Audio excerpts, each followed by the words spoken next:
first. Let's get into his running mate, because there's a lot of narratives about him. There's a lot he shut down.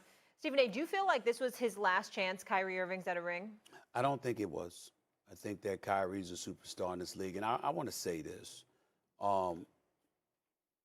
Very proud of Kyrie. A lot of us should be very proud of Kyrie. He's overcome a lot. And I'm not going to sit up here today and rehash all of those things, completely uncalled for and unnecessary. There's no reason to do that. He overcame a lot and deserves all the praise he was receiving coming into this NBA Finals. However, strictly about basketball, his performances in the 3 games in Boston was horrid. Horrid for his standards. He was a no-show. And it was shocking to see him. Now, at home, in Dallas, 2 games, 28 points, 50% shooting from the field, 42% from three-point range. 3 games on the road in Boston, 0 for 3, 14.3 points, 34% shooting, 18% from 3, and he's now 1-6 in the postseason games in Boston since leaving the Celtics following the 2018-2019 season. Boston got in his head, and I'm not talking about the players. I'm talking about the city. I'm talking about the fans. I'm talking about the Kyrie sucks chants. I'm talking about all of that. And the reason why I firmly believe it, it's not just because I've been covering basketball for so long. It's not just because I've seen how heated Boston could get, whether it was Boston and the Lakers or Boston and Philadelphia with their rivalries back in the day. I'm sitting up there when years later when Allen Iverson and the Philadelphia 76ers roll in, Andrea, for a Game 5 in Boston. And I'm sitting at the baseline. This is when Antoine Walker and Paul Pierce were together and stuff like that. And the threes were just raining down upon, just raining down upon me, like, oh, one after another, like, good Lord have mercy. It was bananas in there. Boston, that fan base is so rabid. It is so special. Even Draymond Green admitted it got to him. It affected him. And that's just as an opponent.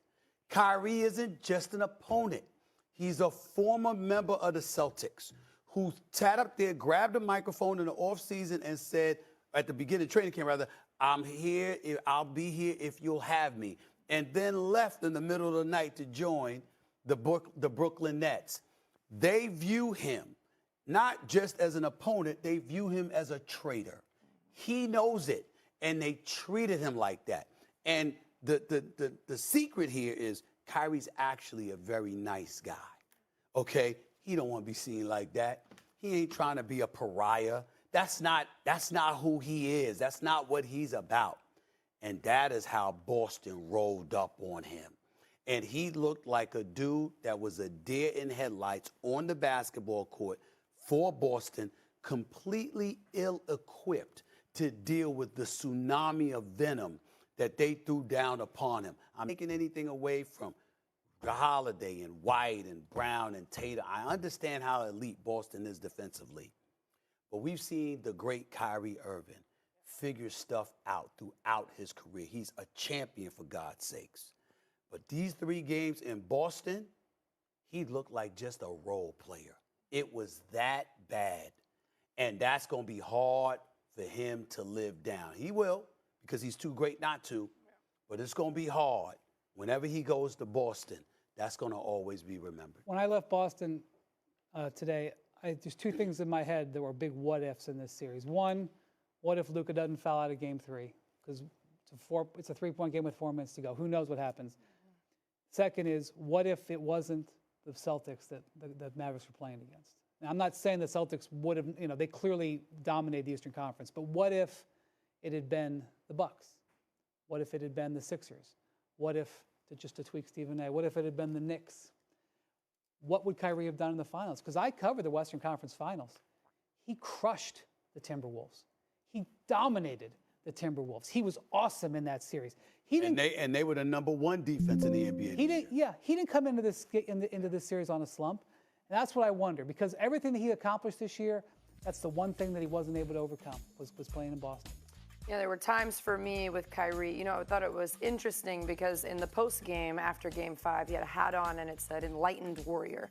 And I think he's made so much progress in terms of his enlightenment. And I'm sure Enlightened Warrior is spiritual for Kyrie. And again, he's on a journey in that way and has made great strides in that way. But the warrior aspect, in terms of his aggression, playing in attack mode, getting downhill, dropping his shoulder, we didn't see Kyrie in attack mode. To me, it looked like he was weighed down, which when you, Stephen A., talk about Boston and the crowd, to me, like, what do we know Kyrie to do?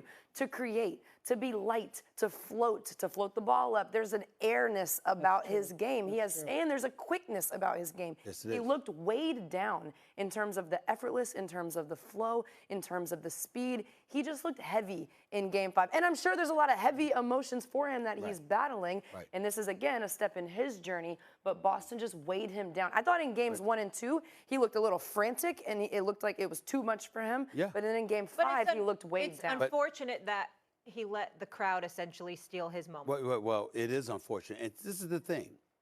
The crowd has assisted the Boston Celtics in rattling quite a few players over history. The greatest point guard in the history of the game, Irvin Magic Johnson, there was a game where he made 3 consecutive turnovers late in the fourth quarter to blow a championship that left him crying in the showers. Now, obviously, Dennis Johnson had a lot to do with that. The late, great Dennis Johnson, God rest his soul, and what he brought to the table as a defensive wizard in the NBA for years. But that crowd in Boston is something special. I was there 16 years ago, right in the suite, where, you know, doing NBA shoot-around, and we were all hanging out there, and Kobe Bryant and the Los Angeles Lakers got annihilated by 38. Okay, they got destroyed. We saw that. So you see games where that happens. This happened to Kyrie for the series. Like, literally, you saw, well, Kobe might play good one game, but have an off game the next. And then, you know, Magic might do this one game and then not the next. Kareem might do this one game, but then not the next or whatever. It was about the competition. It wasn't clearly and flagrantly about the audience. With Kyrie Irving, he was a completely different human being away from TD Bank Garden. Yeah. When he stepped inside TD Bank Garden, it was very, very bad. And you would never expect to see him look that way. Games 1 and 2, rattled. Last night, resigned. Yeah. Like, yo, I can't do anything with this. And you would never expect to see that from him, ever. Do you think, I'm just thinking of him when he played with LeBron. Do you think if he had a different teammate, they could have galvanized him or got his head on straight? Like if it was him and LeBron in that situation? You know what? That might be the most favorite question you've ever asked me in the history of your time on this show. I love that question. I love that question. Because let me tell you something. I would love, what if KG, Kevin Garnett, was Kyrie's teammate? What if that was it? What if Kobe was Kyrie's teammate? Or for different reasons, what if it was LeBron all over again? Because you see, whereas Luka is great, as well as LeBron, of course, 2 things that LeBron does exponentially better than Luka: defend, and number 2, not compromise pace. LeBron could go as slow or as fast as you need him to. Up and down, up. That's what you want to do. Let's do it. We need to slow it up here. That's fine. You need me to be the playmaker. That's fine. You need me to step back and be deferential. That's fine. If that were LeBron, in game 3, Kyrie would have had that ball. He would have seen Kyrie in his bag. He would have sensed that this Kyrie's flowing right now. Here you go. That's what he would have done. And he would have complimented him instead of compromising him. So in that regard, yes. But I love the question because a guy like KG would have been in, am I lying? He'd have been in Kyrie's face. That's what I mean. Get him out of his head. And listen, he would have, this is what Kyrie, now Kyrie wouldn't have spoke like this, but KG would have been like, F them. Mm-hmm. Hell with what I mean. He would have been going. He's like, what are you doing? Let them steal he would have been like, he would have in front of the Boston crowd on the court. He'd been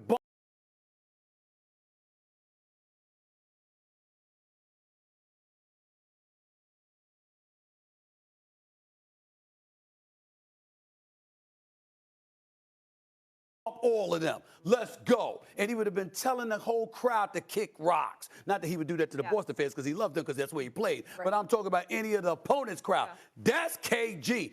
That brother, if Kyrie had that dude as a teammate, that mouth, that might have been different. Might have been different. I think the point you made, too, about someone else that could turn things around on the defensive end would have been helpful also, because if Kyrie's not hitting shots and Luka's not hitting shots and Kyrie's in his head, if Luka's not hitting shots, how does he galvanize the team? He's not going to be able to make a defensive play to get the team going. And the thing is, this is also a testament to this Celtics team, because what did you talk about with Drew Holiday?